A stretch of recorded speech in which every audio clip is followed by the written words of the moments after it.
Mwiriwe neza.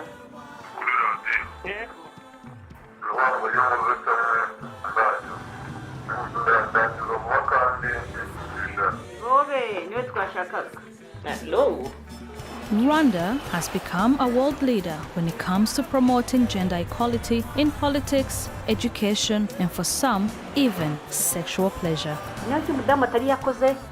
Stop right there. I'm a married woman with 3 children. I'm a sexologist and I live here in Rwanda. Mwiriwe neza.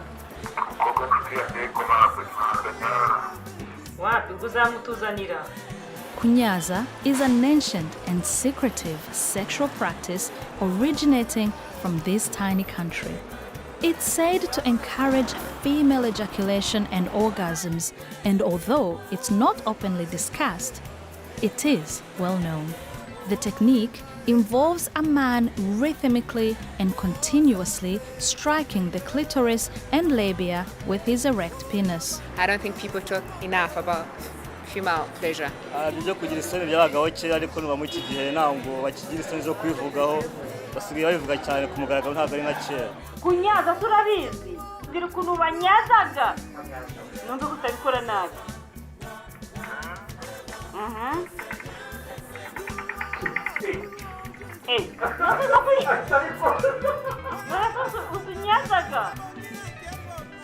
Vestine presents a well-known radio show in Rwanda about relationships, marriage, and sex.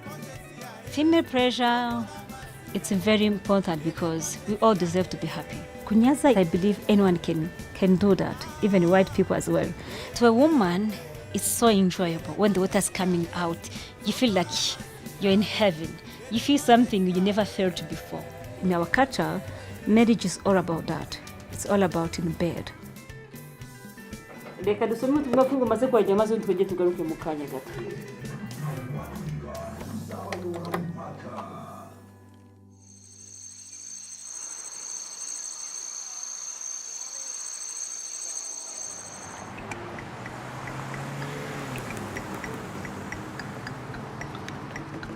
Now we are traveling to the village, Nyakinama, to find out how the villagers also make love, if they know how to prepare themselves before making love, if they know how to romance and all that. That's what we are going to do.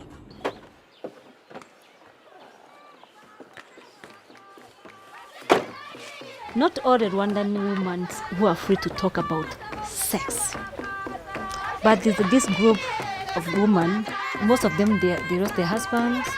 After genocide, 1994, like because we don't have our husbands, they are opened.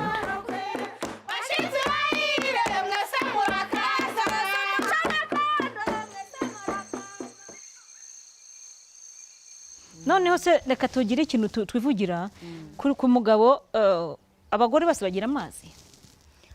Abagore bose bagira amazi yo mugabo yabateguye neza. Ubwo se yamvira no njyanjeho. Bwanjye muri neme yanjye njyanjeho. Agasiga amazi atayavomye. Namutera munsi y'igitanda. But whilst kunyaza is associated with pleasing women, it is often practiced alongside gukuna, which is the controversial act of stretching a woman's labia.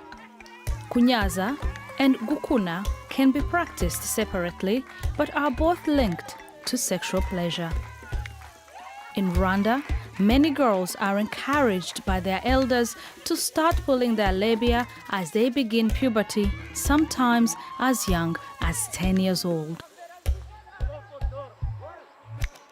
Noneho uko kugira imishino ni inyongera yo gushimisha umugabo gusa. Niko umugabo yari kubenyaza umuntu bararyoshye ndakambura abantu.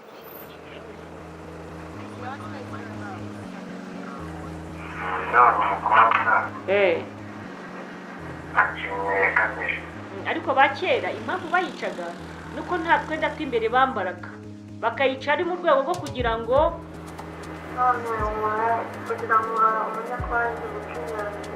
warangije se ntabwo uba ubona imikurire yatwe na size ufite ukuntu iba ingana.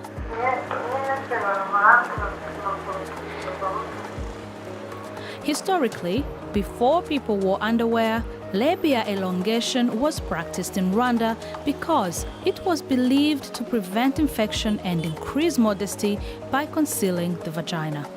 Today, women are told that elongating their labia will prepare them for marriage, increasing their partner's sexual pleasure as well as their own. Kigali-based gynecologist Dr. Magnifique disagrees. I feel a bit nervous discussing about these things, but yeah, my mother comes from a very conservative cultural background, and the good thing is that she doesn't understand English. So if she hears me talking about this, she'll be like, my son is gone. Saying that labial elongation increases pleasure, from the scientific points, I feel like pleasure would come more from a hormonal change. There are no scientific proven benefits for labial elongation. And the other thing is that maybe this comes into also long term, the reversibility.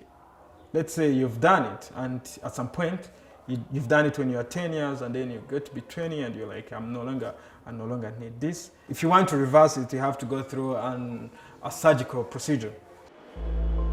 Juliette Karitanyi is an activist, and she's worried about the impact Gukuna has on young girls.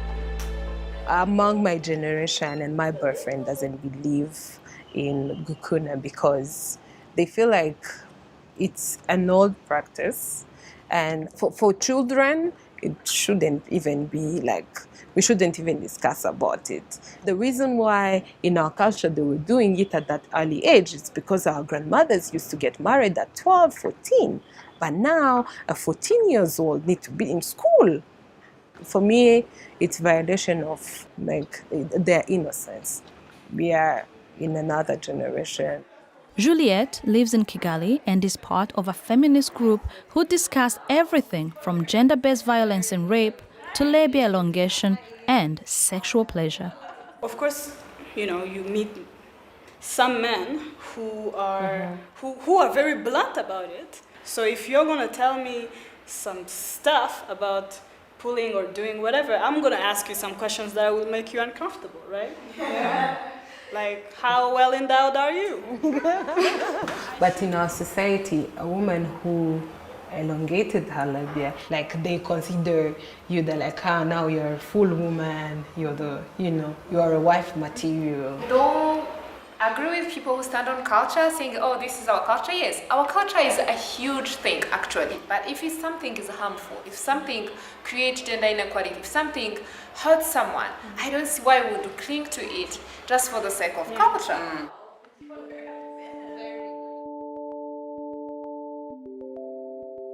But while some Rwandans are rejecting what they see as harmful traditions, for others, it's not always easy to let go of cultural practices that have existed for hundreds of years. Vestine's daughter, Princess, is getting ready for her bridal shower.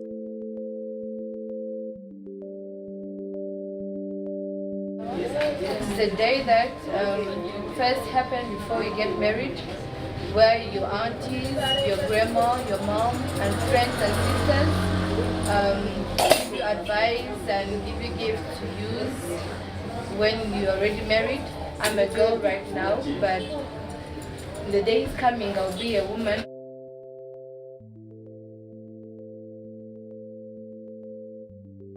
Before I started teaching on radio, they were shy to talk about sex. Even though if the woman did not enjoy sex, she could not be open and tell her husband, say, hey, sweetheart, what you are doing, I didn't enjoy it. She was so shy because our culture teaches that a woman is supposed to be quiet and respect your husband. That's what I hate. That's why I keep teaching people, hey, marriage is for two people. Pleasure, I also have to enjoy it. This is my life, this is my body. As someone who appears to be an empowered businesswoman passionate about female sexual pleasure, does Vestine agree that practices like labia elongation can be harmful to girls and women? My mission, I want all the married couples to be happy. That's part of our culture. When you get married, you have to do something to please your man. I don't want our culture to oppress us. But some culture you have to follow. What else can you do?